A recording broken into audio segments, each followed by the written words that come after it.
Well, it's a dangerous fight. Yeah. Because Joshua's going to try to make an example out of him, for sure. And will. I mean, I think Joshua's one of the biggest one-punch KO artists ever. Yes. I mean, he's a one-punch night-night guy. Yeah. If Jake Paul gets knocked out, will his career be over? Buddy, his life may be over if he gets knocked out by AJ, because that dude put Francis Ngannou flat on his back, and I had never seen Francis Ngannou hurt before. Again, this is a proper. I don't think that I would ever consider having a debate about whether Anthony Joshua versus Jake Paul is a proper fight between two bona fide champions. I think Jake Paul is someone that's creating a lot of opportunity for himself and using sport as the anchor for it. And will I watch it? No. And do I value it? No.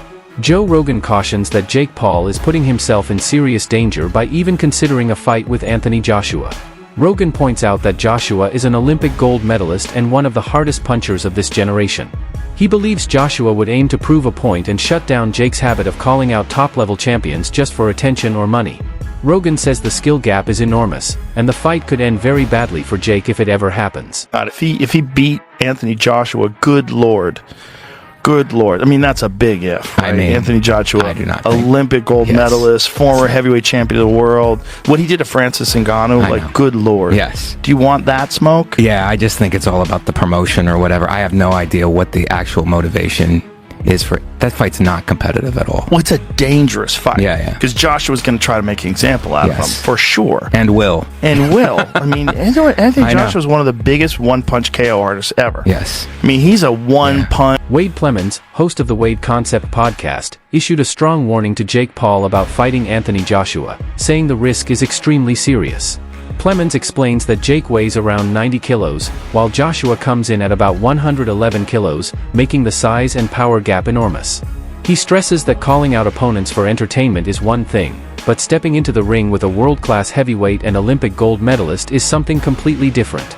According to Plemons, if Jake takes a knockout from Joshua, it could change his life forever. He believes Jake is so focused on chasing big paydays that he may not fully understand the danger he's walking into. in making this fight, one, yes, that's the former heavyweight champ. Why is he fighting Jake Paul? And two, why is Jake Paul putting his health and well-being on the line? Because someone asked me on Twitter, Wade, if Jake Paul gets knocked out, will his career be over? Buddy, his life may be over if he gets knocked out by AJ, because that dude put Francis Ngannou flat on his back, and I had never seen Francis Ngannou hurt before. Again, it's boxing, not MMA. Jake has a little more experience, but we're talking about a massive size difference. AJ's still relatively young and still relatively got something left in the tank, and he's only fought the world-class guys for the last 10 years. This would be Jake's not only hardest fight, most dangerous fight of his career. If Jake is doing this, it could signal the last one. I'm not even joking. This could signal Jake being like, I'm having one more of these and I'm out. Because where do you go from Anthony Joshua? We'll get into that part in a second, but the Netflix thing. We know that Anthony Joshua is an exclusive fighter to DAZN. Eddie Hearn has stated that multiple times. AJ, I'm pretty sure, even has a piece of DAZN. I could be wrong about that, but he signed a mega deal years ago with them. So for this fight to take place on Netflix would mean DAZN would say, you can have one of our biggest cash draws, and maybe in a revenue share thing, or maybe Netflix pays them some money, but you can have our biggest cash draw and we don't have an affiliation with it. That seems a bit unrealistic. But having said that, this isn't a report from anybody in the camp. This is not MVP saying it. This is not Eddie Hearn saying it. This is Mike Coppinger, who I guess has talked to people in the camp. But an independent source saying that they are finalizing a deal. Not that they're in talks. They are finalizing a deal. So this is, again, we're talking 1 yard line, first and goal. Boxing Kingdom reported on X that negotiations are underway for Jake Paul versus Anthony Joshua as a fully professional boxing match, not an exhibition. According to the update, the fight would take place under official Queensberry rules with licensed referees, judges, and standard scoring, meaning real stakes and real danger for both fighters. Rumors are spreading fast that the bout could be finalized for December, shaking up the boxing world. However, Joshua's longtime promoter Eddie Hearn says it's too early to call anything official. He explains that no contracts have been signed yet and insists much of the talk is still speculation. On the other hand, respected combat sports journalist Ariel Helwani believes the momentum surrounding these rumors suggests something significant is happening behind closed doors. Helwani says that when a story gains this much attention, it usually means real negotiations are in motion and that the fight could realistically take place later this year or early next year. Despite mixed messages, excitement continues to grow as fans wait to see whether this high-profile clash will actually become a reality. Joshua and Jake Paul are finalizing a deal for a heavyweight fight on Netflix in December in Miami. Sources tell Ring Magazine Paul steps up massively to fight the former heavyweight champion after his exhibition with Gervonta Davis was canceled. Major props to Paul. So there you have it. In the midst of all this, I did reach out to Eddie Hearn, as did Gareth, and he said, "We have spoken, but nothing close, and I doubt he would be so crazy." He being Jake.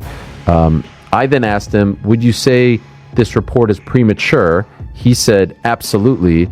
And then I said, "Can I attribute this to you?" And he said, "Yes." And so, what do we make of this, guys? Do we think there's smoke to this fire? PT, what do you think? You think this is something that could actually happen? This would be within the next month, right? This would be sometime between now and probably December 19th or so, in that time frame. What do you think? I think it's a huge fight. You know, I didn't expect this at all. Usually when Jake is in a fight, the odds feel like they're stacked very much in his favor. This is the complete opposite of that. I'd very much agree with Gareth A. Davis' take, which was, I'd expect Joshua to obliterate him in a boxing match. I mean, look what Anthony Joshua did to Francis Ngannou before that Dubois fight. Like, I mean, it was a completely different affair than the Tyson Fury fight.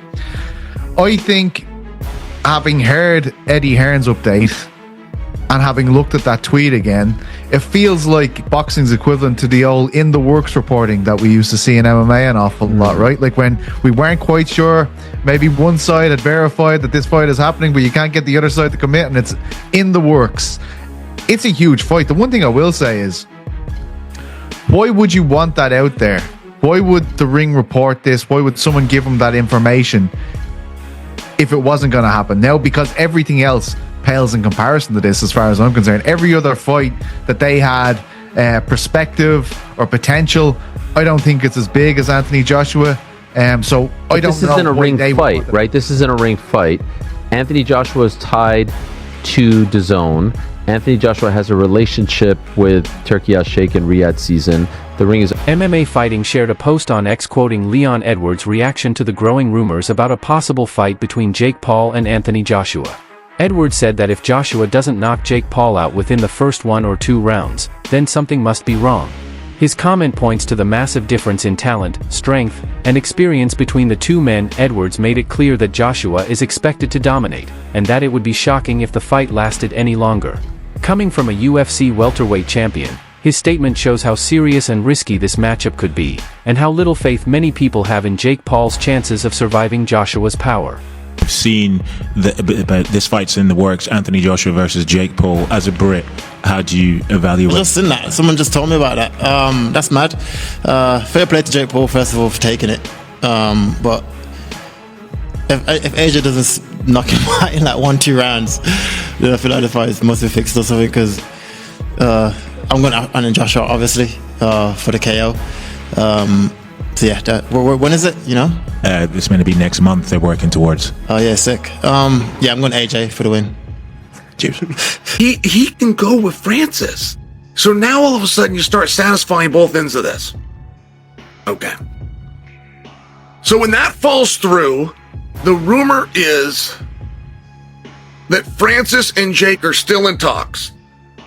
Even though Francis did not come through on the event he was offered and the date he was offered, MVP and Netflix may be willing to reschedule everything and still make him part of it. And Francis' big statement was just, hey, this doesn't make sense. It's not what I'm looking for. Doesn't make sense. Okay, that's not my business. I can't be mad at Francis for that. That just cost Francis a once-in-a-lifetime opportunity. That just cost Francis life-changing money. I can't be mad. If I'm mad at Francis, then I got my way. He cut off his nose to spite his face. I can't be mad at him. He's already been punished. What good does it do me to be mad at him? All right. Well, then you bring in Joshua, and Joshua shows you how it's done. Right? Joshua and Francis are not remarkably comparable. I mean, not only did they box, they're not remarkably comparable, but in the world of boxing and just the accomplishments. I mean, you take Joshua Benson, an Olympic finalist, for goodness sakes, right? Just like lifelong, very well known. Multiple generations of boxing ties. Go all the way back to Klitschko. Go all the way back. You couldn't go before Klitschko was there first, but you go all the way back to Klitschko. Anything that has ever happened in the sport of boxing says you can tie Joshua to. And he's a professional, and above everything else, he's a real boxer.